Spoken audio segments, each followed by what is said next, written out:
Hello everyone, সবাইকে বাসন্তী পূজার মহাষষ্ঠীর শুভেচ্ছা। আজকে বাসন্তী পূজার মহাষষ্ঠী, তো আজকে আমাদের মহাষষ্ঠী অনুষ্ঠিত হচ্ছে সন্ধ্যায় আমাদের পূজা শুরু হয়ে গেছে। এই যে আমাদের পূজার কার্যক্রম চলতেছে, একের পর এক নিয়ম পালন করা হচ্ছে। এই মহাষষ্ঠী পূজাকে অনেকজন অনেক নামে বলে থাকে, কেউ বেলবরণ, কেউ আবার অধিবাস। আমরা হচ্ছে বেলবরণই বলে থাকি। এই পুজো মন্দিরের বাইরে করা হয়। প্রতি বছর আমরা এই পুজো সকালে করি, কিন্তু এই বছর এই পুজোটা রাত্রেই পড়ে গেল। এই পুজোর সব নিয়ম পালন করা হচ্ছে এবং সবাই পুজোর মন দিয়ে করতেছে। তো কিছু মন্ত্র শুনে নিন পূজার।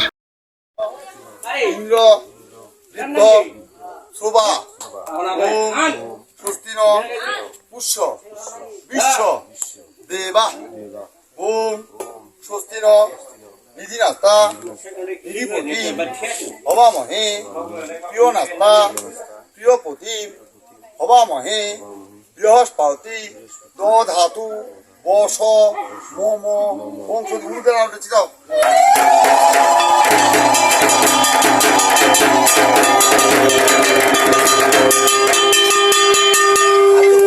পুজো আমাদের শেষ, তাই সবাই প্রণাম করে ঠাকুরের কাছে আশীর্বাদ নিয়ে পুজো শেষ করে দিলাম। তো আমাদের আজকে মহাষষ্ঠী শেষ। তো আমাদের মহাষষ্ঠী কেমন লাগলো সবাই কমেন্ট করে বলবেন। টাটা, বাই বাই, জয় মা দুর্গা।